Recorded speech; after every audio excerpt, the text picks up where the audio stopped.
Paul Scholes, David Beckham, and a Salford reset. New manager, new crest, and new orange kit. Paul Scholes carved a legendary playing career by thinking moves ahead of his opponents, and now, as Salford City's chief football advisor, he is projecting where the League Two club could head under new owners. These are all very successful business people, and they're trusting us with their money to put a squad together to get out of this league, says Scholes, sitting in the manager's office at Littleton Road training ground. Not just to get out of this league, but to go again, to get into the championship. Advertisement, the dream is Premier League one day. So why is everyone suddenly talking about GLP-1? It's the hormone that helps control cravings, blood sugar, and appetite. Basically, it tells your brain you're full. Most GLP-1 supplements out there are actually cinnamon or turmeric in a capsule, Which don't actually support GLP-1. Edavita GLP-1 is different. It's the first capsule with Akkermansia, a gut bacteria linked to GLP-1 release. Plus berberine, green tea, grapeseed, hibiscus, and prebiotics to feed the good bacteria. Scan the QR code now or visit grabdeal.us/7 to explore the details. But we've got Bournemouth and those types of clubs as examples. We're a long way off that. Don't get me wrong, but especially with the new owners coming in, the vision is they want to be up there. In May 2025, David Beckham and Gary Neville led a consortium, together with United States-based businessman Declan Kelly and Lord Mervyn Davies, to buy the club. There are 22 shareholders in the new ownership group, including AIG, Salford's largest shareholder and long-term strategic partner. That takeover has led to Salford making radical changes this summer. Carl Robinson, who steered Salford to fourth in League Two, the club's highest finish, before being beaten in the playoff final by Notts County, was dismissed, replaced in June by Peter Siklamovsky, an Australian whose previous coaching roles were in his homeland, Japan, and the Malaysian national team. Salford have overhauled their medical department, committed more money to signings steered by head of recruitment Ross Duncan, and are renovating their training ground, Littleton Road, which is owned by Manchester United. A major change that will be instantly apparent from today is the new color of Salford's home kit. The red is being replaced by orange. In reality, though, they are reverting to the old color. In 2014, 5 of the class of '92 Neville, his brother Phil, Scholes, Ryan Giggs, and Nicky Butt, took the decision to move from the club's traditional orange to red. Beckham acquired 10% of shares in 2019 before assuming a bigger role through last year's takeover, and has been at the heart of this summer's switch in kit color. The kit change came from a bit of self-reflection from Gary and David, says Gavin Flagg, Salford's chief executive. David was always an advocate, saying orange is the heritage color, so we should find a way to get back to that. Advertisement in line with FA regulations, Salford engaged a consultation process from October to December 2025, through which 77% voted for the color switch. While another question about altering the badge received 72% backing. We want to own the color orange, adds Flagg. David always refers to when you walk around Salford, you see a combination of red and blue shirts. Now you're going to walk around Salford and see orange. Beckham looked through hundreds of shades of orange before picking the one he felt best for Salford, who were formed in 1940. The new crest features a lion facing forwards, rather than backwards, as seen previously, a concentric ring to represent the gasworks of the city, lettering that reflects the typography of Salford's precincts, and a rose in reference to Salford Lads Club. One of the most iconic buildings in the north of England, says Flagg.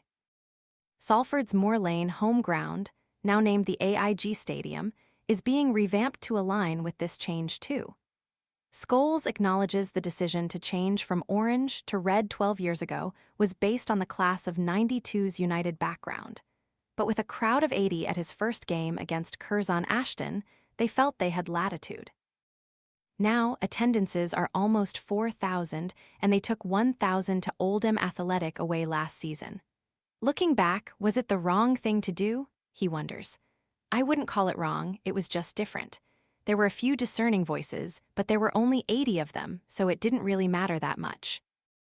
I love red, I love United, but once I've started seeing orange, I really like it. People have taken to it. What happens on the pitch will define whether these visual refinements are the meaningful start of a new era.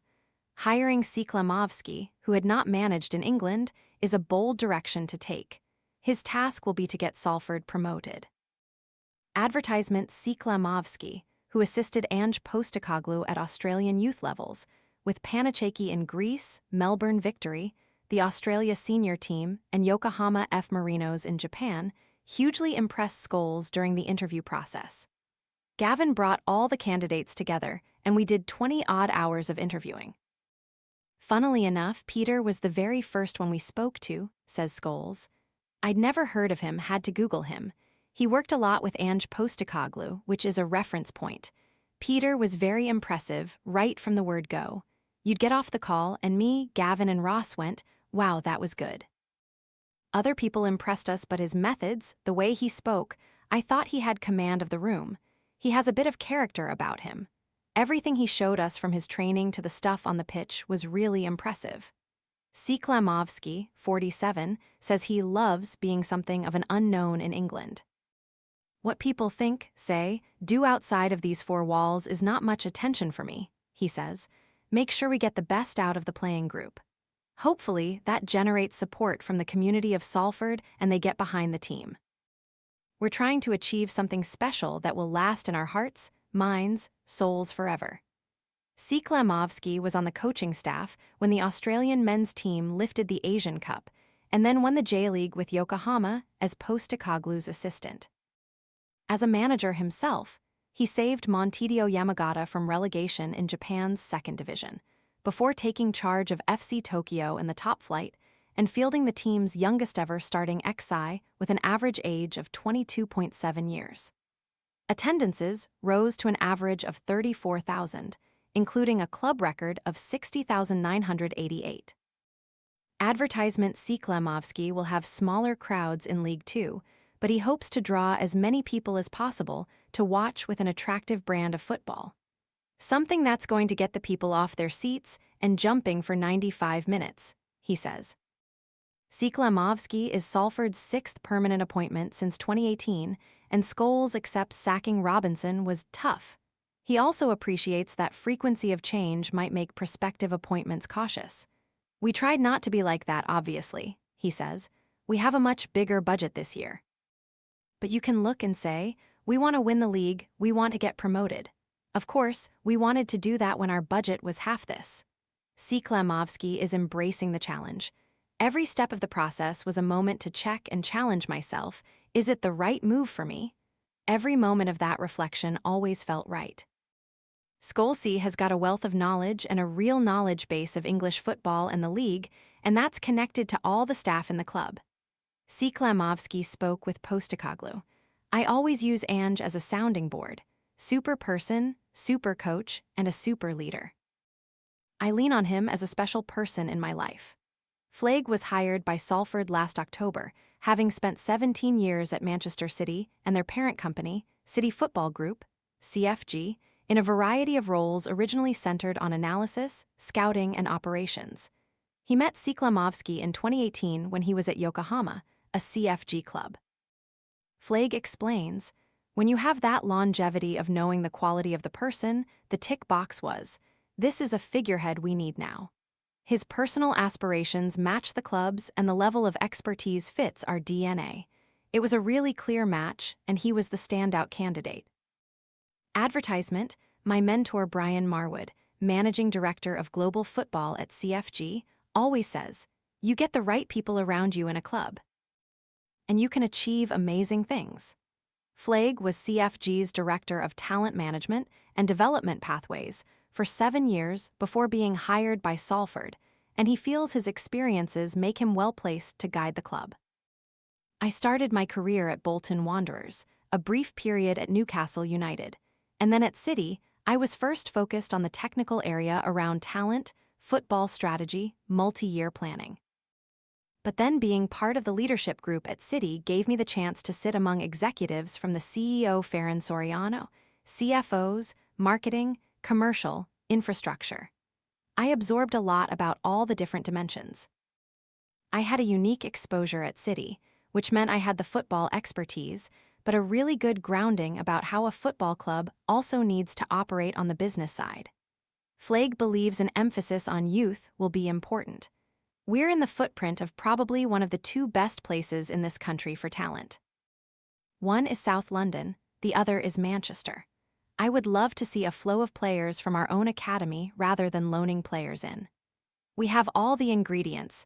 Now we just need to put the work in, and hopefully over the coming 2, 3, 4 seasons we can start to see real success. I'd like to think we're a destination for a top young talent. Having Scholes in the building, who can draw on his own experiences of going from United's academy to unprecedented glory when talking to transfer targets, gives Salford an edge. I don't do negotiations. My role really is to try and persuade them to come, which can be a challenge in itself, especially the market we're in now, Scholes says. You're speaking to a different caliber of player who possibly think they should be playing in League One, bottom end of the championship, and they probably should be. There's a big stigma about getting into League Two. Advertisement, I started 3 or 4 years ago, helping with recruitment.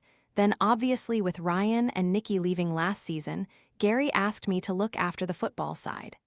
I'm passionate about it because I love the place. I want us to be successful. I enjoy it when you get one over the line that you think is going to be difficult. The training ground refurbishments will help, Scholes thinks.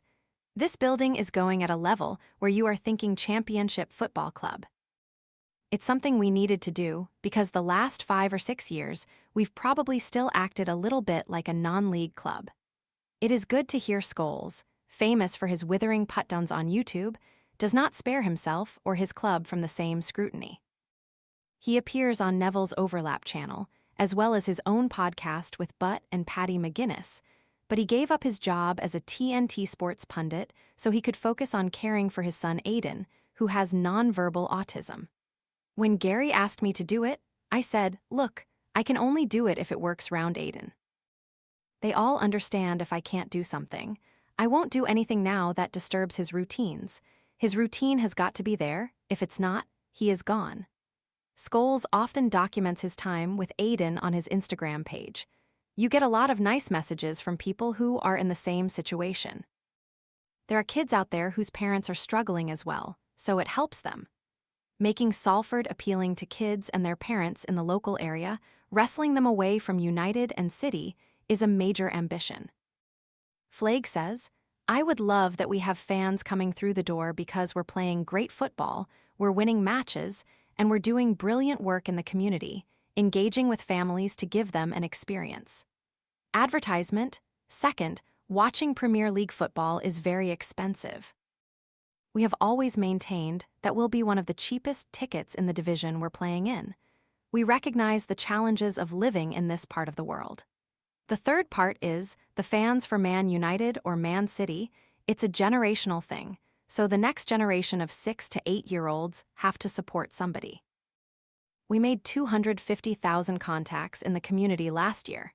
Salford has a community of 300,000 people. We just need 3% of our city coming to Salford week in, week out, and you get 10,000 attendees. When we talk around the reality of maybe one day being like a Bournemouth, we live in a community in the part of the world where we have all of the tools at our disposal. Scholes adds, I felt that growth coming last year. Can we get to a 12,000-seater stadium and fill it?